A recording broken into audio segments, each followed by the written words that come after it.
hear from her. All right, from one champ to the next, the dollars are flying around in OKC as the big man, Chet Holmgren, got paid this morning. Holmgren agreed to a fully guaranteed rookie max extension worth a projected $239 million, which could be worth as much as $250 million. Oh, my goodness. This deal does not include a player option, by the way, and that's after SGA already signed his 4-year Supermax deal worth a projected $285 million. The MVP's contract, which starts in 2 years, is worth over $71 million a season, the largest average annual value in NBA history. The Thunder have now committed for a projected $524 million in extensions to keep SGA and Chet in OKC through the 30-31 season. Next on their agenda could be an extension for Jalen Williams, who, like Holmgren, is rookie extension eligible this summer. Now welcoming in the man who broke the news this morning, our guy Shams Charania. Check out the full rookie max extension. How did this deal come about, Shams? George, when you win a championship, the second youngest team ever to do so, big business awaits. And they got Shai Gilgeous-Alexander done on that 4-year, $285 million Supermax last week. And then it was about Chet Holmgren and Jalen Williams, a.k.a. J-Dub. And today was Chet Day, and getting him done was the priority. Oklahoma City officials and Holmgren's agent, Bill Duffy at WME, they met over the last week or so, ironed out this 5-year full max extension that reaches almost $250 million this morning. It is fully guaranteed, and this is for a player that has dealt with some serious injury issues in his 3 seasons. But listen, last year, he was the anchor of what was a historic defense. He had the best plus-minus of any player in the NBA playoffs. He had the most blocks ever in a Game 7 of the NBA Finals. So up to $250 million for Chet Holmgren. He was on an all-star trajectory last year before his hip injury that sidelined him for 3 months. So he's committed. Shai Gilgeous-Alexander's committed. Jalen Williams next up at some point here, but Chet Holmgren, like Shai Gilgeous-Alexander last week, they have the very important attribute of commitment to this Thunder organization moving forward. All right, you kind of alluded to it there with Jalen Williams, but what else does OKC potentially now have to look forward to in regards to the foreseeable future about locking up this roster or making roster moves? George, I'm told now the Thunder are going to fully focus on finishing up Jalen Williams, their all-NBA star guard forward, fully focused on finishing up his extension. There is momentum in those conversations with the Thunder between both sides. There's been positive talks, and both sides are aligned on where those negotiations are going. But big picture, the Thunder will be entering the 2025-26 season as a non-luxury tax team for the 3rd straight season. It's very unique in today's NBA to be competing for a championship year in and year out, but it goes to the fact that they have this young core that is just now entering this max extension era for them. They have a bunch of role players locked up on long-term deals, but again, bigger picture, starting that 2026-27 season, this is a team that's projected to begin entering the 1st and 2nd apron. Shams, thank you so much. You're the man, brother. Appreciate you. All right, so Thanks. There was Shams. Now, Chiney, we know there have been 7 different champions in the last 7 seasons, but when you look at this Thunder team, okay, are they more equipped than any other team to be a potential dynasty? Right now, they're sitting pretty, I'll tell you that. And I just was listening to Shams, and I started writing some things down. I was like, 2 of their contracts worth $500 million. Is that correct? Mm-hmm. $500 million. Sam Presti, obviously maneuvering this, they're still under the luxury tax. And their big 3, 27 years or younger, a number of them all NBA. Yep. This is wild level of finesse in the NBA. And, you know, if there's one team that is positioned for destined for greatness, it is this squad. But there's one big caveat, okay?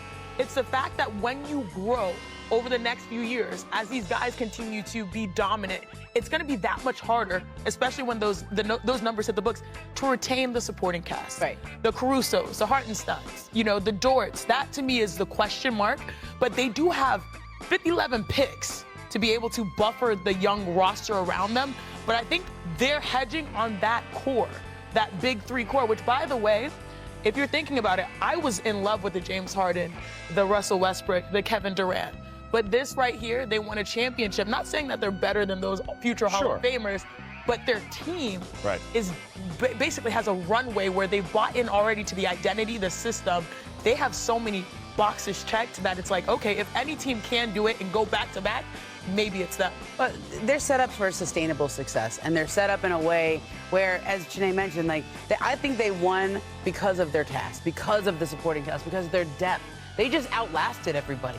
They had the most talent, and they outlasted everyone. And I think as we go forward, okay, Hartenstein might become a luxury. Well, guess what? You have Jalen Williams behind him, and then you have Sorber, who you just drafted, and then you have Brandon Carlson, who you just did. Cason Wallace is right there, already getting big minutes. Dort, right? I mean, they just have the second wave right behind that first wave, and as you mentioned, Shea's extension doesn't kick in for 2 more years. Right. So he's still on the deal that he was on before. These extensions don't kick in for a little while. Yeah. And they have a couple years to play with those secondary players before they have to make those tougher decisions. And by the way, can we shout out Jalen Williams a little bit here? Yeah. That man was dealing with a wrist injury since March. He missed 2 weeks in March after an injury, then re-aggravated it in April, and played through the entire playoffs. He just talked about this recently, playing through that wrist injury. I was in those huddles. He was getting work on that wrist the entire conference finals and finals. I remember watching him. We saw him. There was one game where he hit a couple shots. It was against Denver.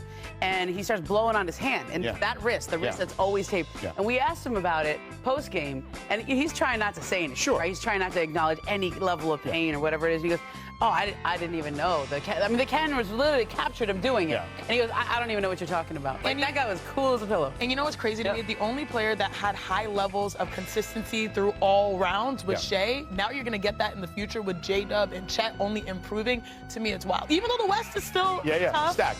Future is bright for sure there, no doubt about it. All right, coming up, the Lakers lost in the first round in 5 this season. Does the addition of DeAndre Ayton raise their ceiling above that? Our experts break down the next steps for LA. And big couple of days for the Joker. First, he won a horse race, and then he turned down an extension. We'll tell you what it means for Jokic and the Nuggets next. McKay and Ramona Shelburne. So, Janae, we'll start with you. Fever have now dropped to 1 game below 500. So they had such a high expectations coming into this season. Clark has missed 5 games prior to today, obviously, but are you worried at all about them? I'm not necessarily worried. I do think it's an adjustment period no matter whose star comes back and changes the dynamics of a game. They were also only playing her into 3-4 minute spurts to ease her into it. So, yeah, it's an adjustment. We just saw this team win the Commissioner's Cup, but then again today we saw them go up against a very tough Valkyrie squad, and no starter scored more than 12 points. At the end of the day, what I learned from this period the last month or so is that they have a plethora of weapons. Kelsey Mitchell, who has done tremendous scoring the ball. Natasha Howard, who obviously was the MVP of that Commissioner's Cup game. Aaliyah Boston, who's been averaging about 20 and 9 over the last 5 or so games. And now you insert Caitlin. Everyone, it doesn't matter what type of player you are, everyone takes time to get going, and I'm not so worried about the Fever just yet. They do need to string wins together, though, to be able to keep a good position in the standings. I think they just need to get everybody on the court together and play together. Sometimes that reintegration game, that comeback game, is actually a tough one because they've been playing a certain way without her. Now you have to reintegrate her, but only in short bursts. And it just makes everything awkward for everybody, especially a day game like this. Thank you. I was going to say, because I was trying to explain to a lot of people, there's 11 a.m. tips, very early tips, because in the WNBA, there's Camp Day. Games, Camp Day, where they bring a lot of the kids in, which is great. But also, like, we've already seen 2 upsets. A lot of high-piercing high-piercing screens. Can I tell you the best part of Camp Day? Is that the kids cheer for both teams. Right. So that's why, like, the road teams get a little energy. I got 2 words. What? Baby shark. That's Camp Day. All right. The best game of the last 24 hours, though, was between the 2023 champs and the 2024 champs in Brooklyn. This is a true rivalry to me. Yeah, I would agree with that. There's no doubt about that. Individually, collectively, these 2 teams, my gosh, and they're power forward. Jason Sudeikis in the house. All right, Asia Wilson, unfortunately, though, takes a spill here and is hurt, Ramona. I didn't like that. Now, she wanted to stay in the game, okay? She was fighting to stay in the game. She was arguing, but the Aces decided just to be safe here, keep her out. She had an MRI this morning. All right, third quarter, Aces up by 7. And nice steal. Yeah, this was actually interesting because the Aces stayed in it, they fought, but the Liberty, they were able to use their amazing ability of assisting the ball to get to Sabrina's 3. It wasn't falling early, but it definitely fell late. And Stewie, point Stewie here. Yep, point Stewie. Look at this, a little wide open. How do you lose her? So Stewie playing point guard and Sabrina sealing in the paint. Jason and Daisy love it. So good seal Look there. at this dime, though. Come on. Oh, that's beautiful offense. stuff. Yeah, no doubt. And sometimes when your star player is out, it forces you to play more team basketball. This is a team that's #1 in isolation, but that's why you saw the Aces fight down the stretch. Smith with the easy bucket, but Stewie answers on the other end. Under 3 minutes, Ionescu takes over. And one. Emotion. Watch this on the sideline. And look at the dap up. Elite level fan dap up right there from Sabrina. About 90 seconds here. Ionescu. Oh my gosh, the vision here. She's having a career year averaging 18.9 points per game, but also she's a capable passer as well. Phoebus with the and one, son. Liberty win by 9. Thinking about going into the lane there. Ionescu with 28. Here's Sabrina. How were you able to balance your scoring with also finding your teammates doing a great job with your assisting game? Yeah, I mean, just trying to get downhill and continue to drive and kick. Obviously, entrusting my teammates to continue to make the right reads, and I feel like we dug really deep today and super happy to get a win. Big dubs, time, big dubs. Ending the game with 5 stops in a row. I love that. Oh, I love that. Asia Wilson took to Threads and posted this on her MRI. Well, nothing wakes you up like the sound of an MRI machine. Just want to say thank you for all the prayers. New York Liberty, thank you so much for the quick help and privacy. I truly appreciate it. To my squad, thank you for preventing my crash out, LOL. They protected her with a towel. God has a